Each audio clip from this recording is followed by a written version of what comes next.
Hello. In this video, we are walking through a hands-on notebook that trains four different sequence models, a vanilla RNN, an LSTM, a GRU, and a WaveNet, all on the same task, learning to generate English prose one character at a time. The first block is the setup and imports. Here we can see the import block and its output. The GPU selection. Moving ahead, we have plotting defaults. This is housekeeping, just setting up consistent plot style so every chart in the notebook looks uniform. Nothing model related here, but it keeps things readable. Moving ahead, we have text corpus. This defines a 3662 character passage of English prose directly in the notebook. No download needed, it is a slice of life story about a village. Instead of downloading a data set, the notebook hard coded a short story right inside the code. It's only 3662 characters, small enough to train quickly, but rich enough for the model to learn word patterns, punctuation, and grammar and basic grammar. Moving ahead, we have character vocabulary. This finds every unique character in the corpus, sorts them, creates two lookup tables, one to encode and one to decode. Neural networks only understand numbers, not text. So we build a vocabulary of 42 unique characters and assign each one an integer ID. The space character is ID 1, A is 16, Z is 41, etc. These two dictionaries, character to index and index to character, let us translate back and forth between text and tensors. Next, we have encode the text. We now encode the full story as a tensor of 3662 integers. Every character becomes its index from the vocabulary. This is the raw input our models will learn from. Next, we have PyTorch dataset for character level sequences. This is the standard PyTorch data pipeline. We slide a window of 64 characters across the text. The model's job is to predict the next character at every position. We split 90% of the text from training and hold out 10% for validation. Text the model never sees during training.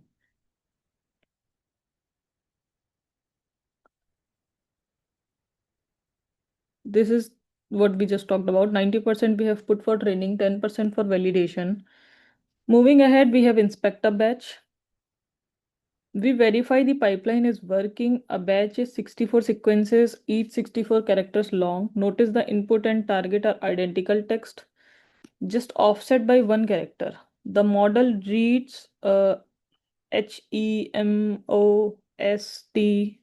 and must predict EMOST slash learning to guess the next character every step of the way.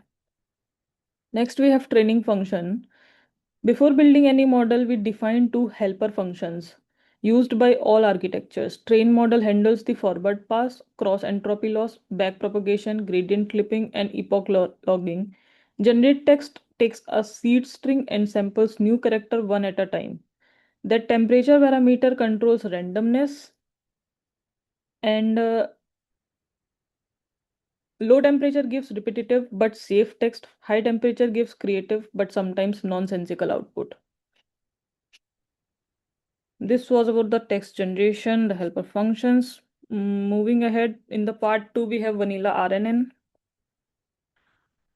The vanilla RNN is our simplest model, just under 33,000 parameters. The embedding layer converts each character index into a 64-dimensional vector. The RNN processes those vectors sequentially, passing a hidden state forward through time. The final linear layer maps the hidden state back to 42 score, one per character in our vocabulary.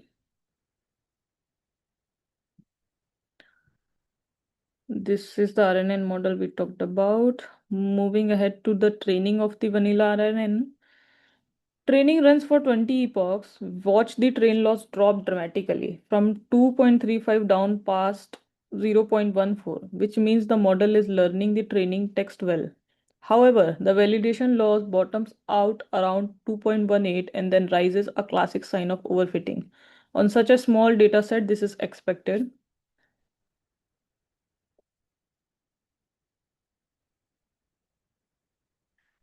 In the plotting, we can see vanilla RNN training progress versus vanilla RNN time per epoch. Next, we have LSTM. The LSTM is architecturally identical to the RNN, same embedding, same output head, but the recurrent layer has four internal gates: input, forget, output, and cell gate. This gives it 1,07,000 parameters versus the RNN's 33,000. Those extra weights let it learn what to remember and what to forget over long sequences, solving the vanishing gradient problem. The model, moving ahead to the training of the LSTM. The LSTM starts with a slightly higher initial loss because it has more parameters to initialize, but it converges in a similar number of epochs. Total parameters are 10,000, are 1,07,000. Trainable parameters are 1,07,000. Taking the 20 epochs, despite having 3 times more parameter, training time is virtually the same. You can see 4 seconds here. Around 0.2 seconds per epoch because the operations are highly parallelized. Generating text with LSTM, the output suggests the village came fully alive, dog barked, horses neighed, and the sound of conversation filled every corner. The LSTM's output is noticeably more coherent. Instead of breaking mid sentence, it sustains a scene, the mayor at the square discussing the harvest festival. The longer context window is working. The gates are helping the model carry relevant information further through the sequence. Moving ahead to the comparison between RNN and LSTM. Interestingly, on this tiny data set, the RNN's best validation loss is slightly lower than the LSTM's. This is not a mistake. The RNN has fewer parameters and is less prone to overfitting on small data. On a larger corpus, the LSTM would pull ahead significantly. Moving ahead to part 4 GRU, gated recurrent unit. The GRU is a streamlined version of the LSTM with 2 gates instead of 4 and no separate cell state. It sits between the RNN and LSTM in complexity 82,000 parameters, about 2.5 times the RNN, but 23% lighter than the LSTM. This was the GRU model that we created. Moving ahead to the training of the GRU, you can see the output. The village came fully alive, dog barked, horses neighed, the same output, but the GRU trains the fastest of the three, averaging 0.16 seconds per epoch, and generates output as coherent as the LSTM. It achieves the best validation loss of all three, 2.14. On small data sets, the GRU simplicity is actually an advantage. In part 5, we have deep LSTM. Stacking two LSTM layers mean layer 1 learns low-level patterns, common letter pairs, spaces afterwards, and layer 2 learns higher-level structure, sentence rhythm, topic continuity.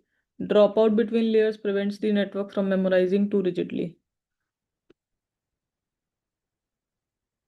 The deep LSTM model. The two-layer LSTM beats the single-layer variant. Well loss of 2.17 versus 2.20. The extra depth helps. The generated text is indistinguishable from the single layer LSTM to the eye, but the numbers confirmed the improvement. This was us training the deep LSTM model. The total time is still the same.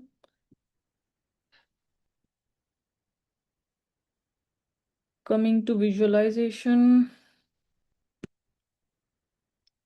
the curve shows the difference between LSTM and deep LSTM. Temperature sampling. Temperature controls how sharply the model samples from its probability distribution. At 0.2, it almost always picks the most likely character. Output is safe but repetitive.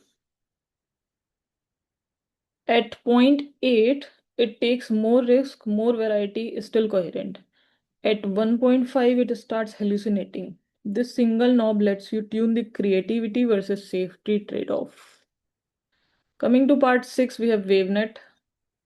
WaveNet replaces recurrence with convolutions. Each block uses a dilated convolution. The kernel skips over positions. So with dilation 4 in kernel size 2,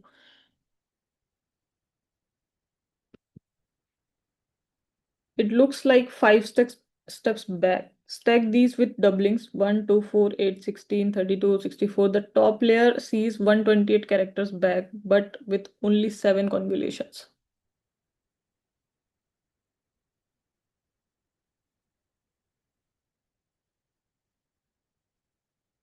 Next, we have wavelength model definition. The WaveNet has 248,000 parameters, similar to the deep LSTM. Unlike RNNs, which process one token at a time, during training, the entire sequence goes through the convolutional stack in parallel in WaveNet, hence making it much faster to train on GPU.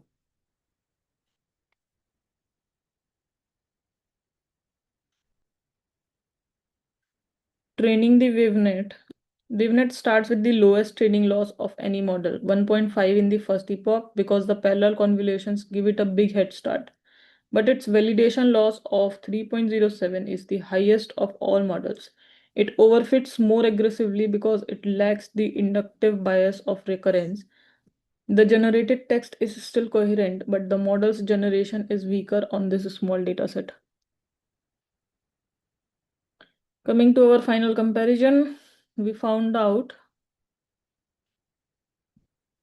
by plotting our comparison, we can see the average training time per epoch for all 4 models, the model size, parameter counts.